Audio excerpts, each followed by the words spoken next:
Allahu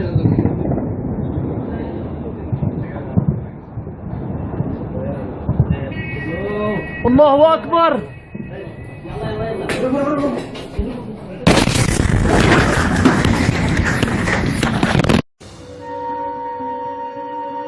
You're about to witness the mother of all bombs.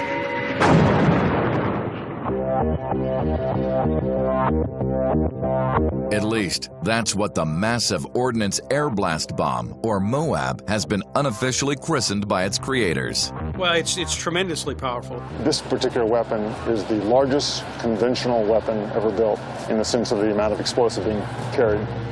As the largest ever satellite-guided air-delivered weapon in history, the MOAB is big on firepower. This 30-foot monster weighs more than 21,000 pounds and carries close to 10 tons of H-6 explosive. When they were testing it, people actually thought they were testing small-scale nuclear devices. Pound for pound, this is less efficient than multiple smaller detonations. But the sheer destructive force of one huge blast, plus the psychological effect of the nuclear-style mushroom cloud, is undeniable. 1-2-3, press shot, good job.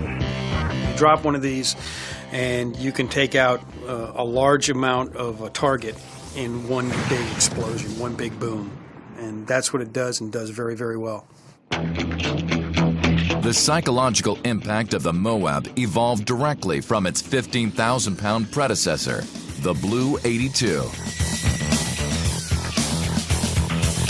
Used extensively in Vietnam, it was nicknamed the Daisy Cutter. The Daisy Cutter's primary mission was obstacle clearing in the jungles of Vietnam. For quick helipad areas, the Air Force would drop the Daisy Cutter, clear out the jungle area, helicopters could come in. And certainly a real weapon for anyone close by when it was dropped. But after that time, the Daisy Cutter evolved into more of a psychological weapon. The MOAB was first tested in full operational mode at Eglin Air Force Base on the 11th of March 2003, just 9 months after development began. It comes right out of the back of a C-130, like what you see here. Basically, the ramp drops, there's a platform inside, which is a standard type of a platform. The parachute drops out the back, pulls the platform and the bomb right out the back. The bomb separates from the platform and then falls on its way. Unlike the Daisy Cutter, the MOAB has a guidance system. During its flight of up to 3 nautical miles, GPS and internal gyroscopes guide the bomb toward the target, where it explodes just before impact. When the fuses hit the ground, the main charge here will go off before it actually impacts the ground.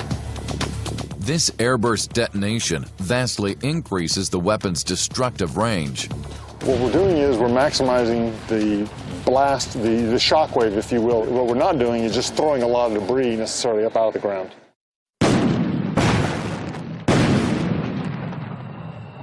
What happens is that an intense fireball is formed. And that's the first effect that you see in the blast, a tremendous fireball.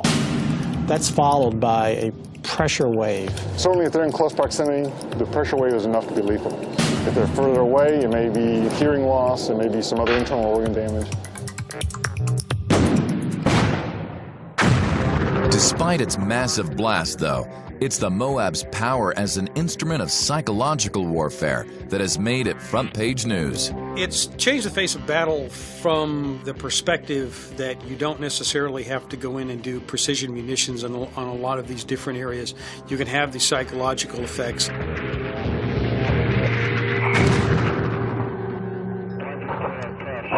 job.